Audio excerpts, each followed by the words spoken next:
religieux, les détenteurs de la tradition, les chefs traditionnels, les rois. Je souscris entièrement à tout ça. Pour dire aux Ivoiriens en réalité que, comme disent les anciens, en réalité, l'ancienne n'a pour tisser la nouvelle. Oui. On dit même qu'on s'assoit dessus. Pour tisser la nouvelle. Oui, on s'assoit dessus justement pour tisser la nouvelle. Nous avons, comme l'indiqué tout à l'heure, dans nos propos liminaires, nous avons vécu ici en Côte d'Ivoire une bonne période de paix, de prospérité, à tout point de stabilité politique. Tout à fait. Ça devait nous servir de modèle. On était un parti unique. Oui. Nous traversons maintenant une période qui nous secoue un peu, ce que nous appelons crise. Oui. Mais je pense que ce n'est pas perdu. C'est pas du tout perdu. Je suis heureux que la Côte d'Ivoire ait une configuration du point de vue des alliances interethniques qui n'a nul autre pareil. Ça me rappelle un peu un article du professeur Mimel Fauté, paix à son âme, l'article intitulé « Le vin, la toile d'araignée ou de l'unité du monde ». C'est-à-dire que quand vous regardez la carte des alliances interethniques, ça ressemble un peu à ce que nous vivons actuellement, Internet, le web. C'est-à-dire que c'est une toile en réalité, dans laquelle tous les éléments sont connectés. Et les peuples de Côte d'Ivoire sont connectés de cette façon à partir des alliances interethniques. Donc, dans un tel contexte, une crise peut survenir, mais elle ne devait pas perdurer. Je pense que nous allons revenir aux fondamentaux. Il faut. Nous allons revenir aux fondamentaux. Un Sénoufo ne peut pas faire la guerre à un Gourou, ne peut pas faire la guerre à un Yakuba, ne peut pas faire la guerre à un Toura. Il y a une alliance entre les Akans là-bas, les Agnis et les Baoulés, ainsi de suite. Donc quand on regarde toute cette configuration, normalement il ne devait pas avoir de problème. C'est pour ça que j'ai dit dans mon propos liminaire que ce que nous vivons là, moi je considère ça comme un épiphénomène. C'est des situations qui arrivent dans la vie de toute société. De toutes les nations. Mais ça va finir par se calmer, qu'on le veuille ou pas. C'est ça qu'il a dit, l'honorable a dit tout à l'heure, parce que ce que nous avons à partager là est plus grand que ce qui devait nous diviser. Voilà. Je pense qu'il faut mettre l'accent, c'est pour ça que c'est bon de mettre à contribution les chefs traditionnels. Il ne faut pas qu'il y ait une cassure entre le sommet, c'est-à-dire les décideurs politiques, les décideurs administratifs et le peuple. Il doit y avoir une cohérence dans les actions depuis le sommet jusqu'à la base pour que justement le message de paix qui est conçu au sommet soit diffusé jusque dans les plus petits hameaux. En allant dans ce sens, je pense que nous allons arriver à la réconciliation pour que nous tous, nous puissions revivre un second miracle ivoirien à tout point de vue. Si nous voulons la paix, nous voulons le développement de ce pays, nous voulons un mieux-être au quotidien pour chacun des habitants de ce pays, pas forcément pour les Ivoiriens, il nous faut maintenant revenir aux fondamentaux en mettant en avant l'idéologie. Oui. Ça peut être, on peut nous-mêmes créer nos idéologies, mais ce qui doit guider l'action politique, comme on le dit, on vient en politique pour apporter un plus à sa communauté. Voilà. On prend le pays à un point A et on se doit donc de l'élever à un point B, C, ainsi de suite, pour qu'on marque positivement l'histoire de son pays. Oui.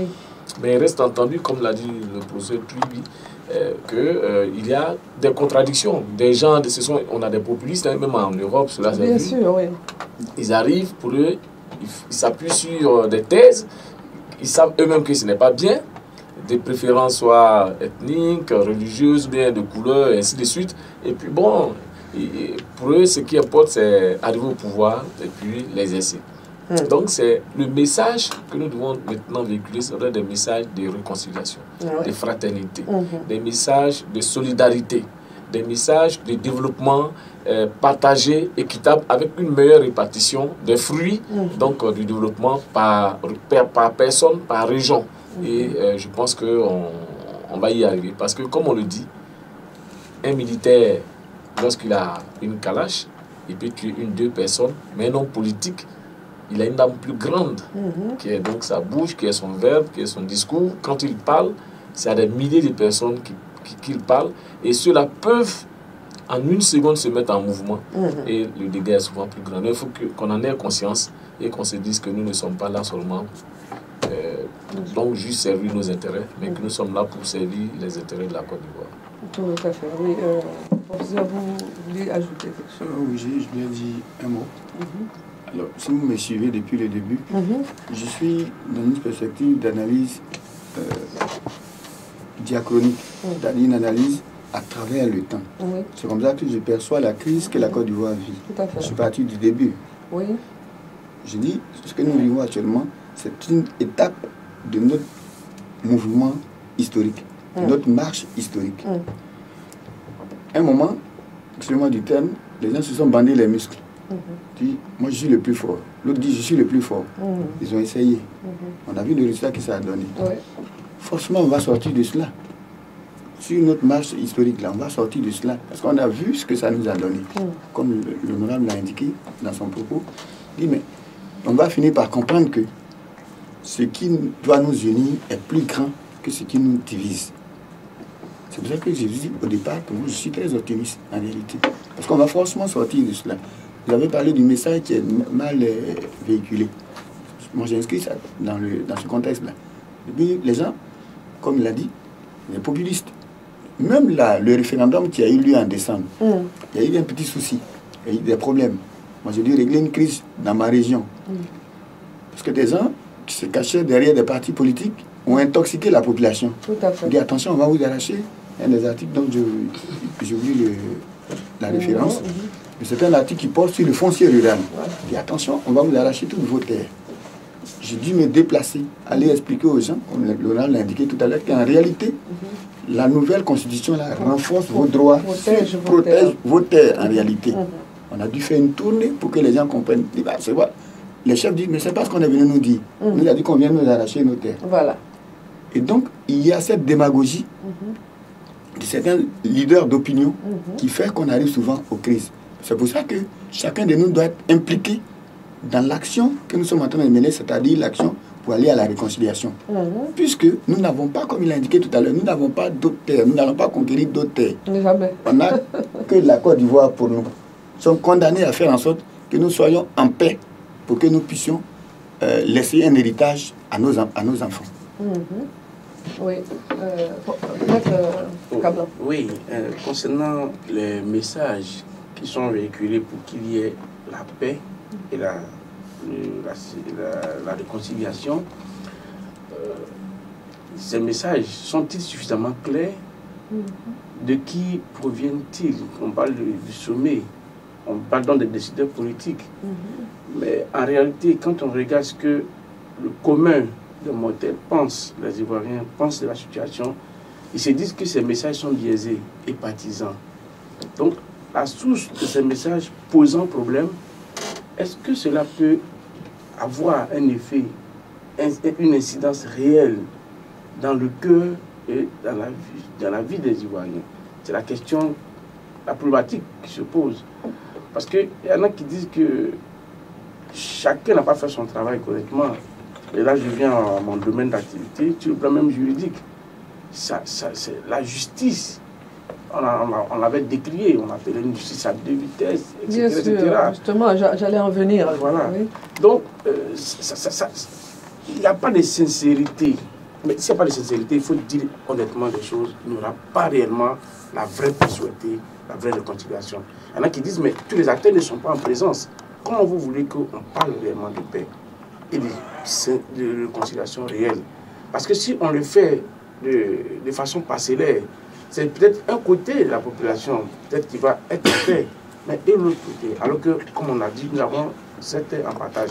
Mais je ne dis pas ça de façon pessimiste, non. Mais je dis cela dans le sens, puis je partage l'optimisme de mes prédécesseurs également, de mes amis, pour dire simplement que le message qu'on va donner, la source de ce message, il faut qu'il y ait la sincérité, il faut qu'il y ait les conditions réunies pour qu'il y ait cette mise en exergue de ces messages. L'objectif qu'on veut atteindre, il faut qu'on puisse le sentir quand tout est fait de façon équitable, dès le départ, et non de façon biaisée. Oui. Donc, oui. Honorable? Oui, moi je pense qu'il y a un certain nombre d'actions quand même à mener. Voilà. Je dis encore, nous avons peur du débat. Vous voyez, il y a notre mentalité depuis les indépendances et depuis même 90 qui se renforce. On n'aime pas le débat. quand vous faites un débat avec un Ivoirien, vous lui dites la vérité, il dit tu m'insultes. Oui. Donc moi je souhaite, et c'est ma position, qu'il y ait donc des émissions de débat dans nos médias d'État, la télévision, la radio, la Fraternité Matin, Oui. que chaque leader vienne expliquer. Par exemple, nous sommes sur la réconciliation. On peut les appeler et chacun va venir dire ce qu'il pense de la réconciliation et comment lui va aller à la réconciliation. Oui. S'il y a des conditions ou pas de conditions. C'est en ce moment qu'on saura ce qu'il propose pour la Côte d'Ivoire. Ouais. Mais le leader, ou bien ce monsieur, mais ce groupe, ils sont chez eux, ils croient que c'est eux qui ont raison. Et quand ils sont face à leurs partisans, ils tiennent un discours. Mais il y a le discours qu'on tient dans les meetings, et puis il y a forcément le discours qu'on va tenir devant la nation. Ce ne sera pas la même chose. Ouais. Et si les populations commencent à se rendre compte de la duplicité du leader, qui a un discours en privé et un discours en public, en ce moment-là, ils feront donc leur opinion. Donc je veux qu'on soit courageux à ce niveau, qu'il y ait donc des émissions de débat. Et d'ailleurs, c'est pour moi le lieu de vous encourager. Et que d'autres radios privées suivent aussi que la réconciliation soit un engagement citoyen, un engagement, comme on dit, patriotique, pour que chaque Ivoirien se dise que... Parce que souvent, on n'en a pas conscience. Hein. Moi, par exemple, je suis de la région du Béré, de la Maraoué. Bon. Le gars se dit, la Côte d'Ivoire, c'est ma seule région là qui est la plus grande. Mais quand chacun va se rendre compte que la Côte d'Ivoire, c'est une région plus une région, un campement plus un campement, un village plus un village, un département plus un département, et c'est cela qui forme la Côte d'Ivoire, et qu'en réalité, je peux m'installer partout en Côte d'Ivoire parce que je suis un Ivoirien pour entreprendre, pour faire tout ce que je veux. Alors, souvent on dit, mais est-ce que nous on peut être maire là-bas, mais est-ce que tu as été une fois candidat là-bas? C'est ça. Houphouët-Boigny, pour la première fois où il a été député de Korogo, parce qu'il s'est porté candidat au niveau de cette circonscription électorale. Mais toi, tu ne vas jamais, tu ne fais pas la politique là-bas. Parce qu'il faut chaque jour aller entretenir les populations, il faut les démarcher, il faut les rencontrer. Et maintenant, quand on dit, on fait des candidatures, tu vas dans la circonscription et tu es candidat, mais tu n'es pas candidat et tu vas être élu là-bas. Il y a un paradoxe. Tout à fait. Donc, il faudrait que les gens comprennent qu'on ne peut pas être un élu d'une région où on ne fait pas la politique, où on n'est pas présent. S'ils veulent être élus au nord, au centre, quelque part, eh ben, ils doivent y aller. Et aussi que les gens sentent qu'ils y ont des intérêts. Donc, pour moi, il faut donc le débat. Il faut que les Ivoiriens acceptent de débattre. Vous allez dans les pays limitrophes, ailleurs, les gens débattent sur les... Et ça fait qu'il y a moins de violence. Voilà. Donc, pour nous, c'est... Et bon, là, j'ai déjà dit, hein, mais je souhaite aussi qu'il y ait une application des résolutions de la CDVR, des travaux de la CDVR, de la CONARI, mais surtout qu'on mette en place des structures légères de réconciliation, par région, par département, par sous-préfecture, par commune, présidées par les administrateurs, les préfets, où on retrouvera les partis politiques, les chefs traditionnels, les chefs de communauté et quelques opérateurs économiques. Vous verrez que quand les gens se parlent, parce qu'il faut se parler, pour faire tomber les murs. Si je ne parle pas à mon voisin, mais je ne saurais pas ce qu'il pense et je ne le connaîtrai même pas. Donc, il faut maintenant qu'on se parle, qu'on se rende visite, qu'on dépasse tout ça et que, comme on a dit avant, moi je me rappelle quand on était plus jeune, quand il y a une fête chrétienne, tout le monde est dedans. Aujourd'hui même la Noël, c'est devenu une fête nationale. Quand il y avait la Tabaski, tout le monde y allait. Mais à un moment, il y a eu quelques années ici, on dit non, ne mangez pas la viande là. Ils ont envoûté la viande. Un jour, nous étions à Djamé, on dit non, ne buvez pas l'eau du château d'eau. Les gens ont empoisonné. Et ça veut dire que ça, ce n'est pas la politique. Non. Ça, ce n'est pas la politique. Et on est dans ces choses-là. Et donc, franchement, il faut y aller, et dépasser ça, dépassionner le débat et revenir, comme je l'ai dit tantôt, aux fondamentaux, en parlant des intérêts des Ivoiriens et surtout de leur bien-être. Oui, et la sincérité vraiment est importante. Et parce que, comme vous avez dit tout à l'heure, il y a un discours qu'on tient à ses partisans et un discours devant la nation. Et c'est vrai que souvent, ce n'est pas toujours cohérent. Mais justement, moi je me demande, est-ce qu'il ne faudrait pas que des lois, des décrets ou des lois soient prises pour que les leaders politiques fassent vraiment de la politique, qu'ils informent correctement leurs partisans. Celui qui est surpris en flagrant délit de créer des problèmes à la population, qu'il soit entendu, conseil de discipline, tout ce qu'il faut. Je me dis qu'il y a quelque chose à faire, que le gouvernement peut peut-être faire quelque chose à ce niveau. Parce que ce n'est pas la peine qu'on aille dire devant la nation, oui, je suis pour la réconciliation, parce que pourquoi est-ce que la population marche là-dedans? Et pourquoi est-ce que ce serait difficile que la population réalise la duplicité? C'est parce que, avant d'aller parler à la nation, quand on a fini de parler à ses partisans, avant d'aller parler à la nation, on dit aux partisans, ne faites pas attention, hein, parce que ce que je m'avais dit là-bas, là, c'est ça. C'est ça que je vais aller dire. Hein. Mais non, ce que je vous ai dit, c'est ça qui est la vérité. Vous voyez comment est-ce que ces pauvres partisans peuvent s'en sortir? Oui, Monsieur Toubi. Oui, je voudrais intervenir sur cette question. Je souscris entièrement à ce que l'honorable dit.